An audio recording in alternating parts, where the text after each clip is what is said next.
Перзент ата-анаға Алланың берген аманаты, әрі сыйы. Халық даналығында ел болам десең, бесігіңді түзе дейді. Қазақ халқында дүниеге қыз бала келсе, кесте тігер келді деп сүйіншілейтін болған. Халқымыз қыз тәрбиесіне әрдайым назар аударып, қызға 40 үйден тыю салып, жүріс-тұрысын қадағалап, бойына ізгі қасиеттерді ұялата білген. Анасы несі сатырсы? Мен қырақ қырап отырмын. Қырақ қырау қазақ халқының ертеден келе жатқан өнері. Қырақ қырауды әжелеріміз, аналарымыз сен сияқты қыздарға ерте жастан үйреткен. Қырақ қырау бұл ысырапшылдықтың алдын алу мақсатында пайда болған өнер. Сонымен бірге қырақ қырау бірігу деген мағынаны білдіреді екен. Отбасындағы адамдар бір-бірімен тату тәтті бірлікте өмір сүру керек. Анасы неге аттөлі? Ол ма?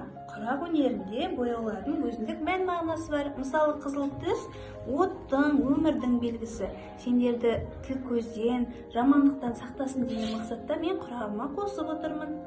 Сасы түссе? Ал жасыл түс өсудің, дамудың белгісі екен. Ал мынау қолындағы сары түс білімділіктің, даналықтың белгісі. Аспандағы күн секілді жарқырап, жан-жақтарыңа мейірімді, жақсы адам болсын деген ниетпен мен қыраққа қосып отырмын. Қызым, түсіндің ба? Иә. Кел ендеше екеуміз қырақ қырап үйренейік.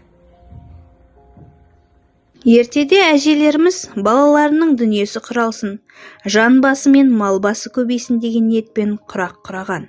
Баласы тоқтамаған үй тіл көзден аман болсын деген ниетпен 40 құрақ құрап, баласын соған ораған. Құрақ көрпенің арасына мақта, қойдың, түйенің жүнін салып сырып тігеді. Құрақтан жасалатын заттар ұзатылатын қыз жасауына еніп, дүние мүліктің ажарын келтіреді.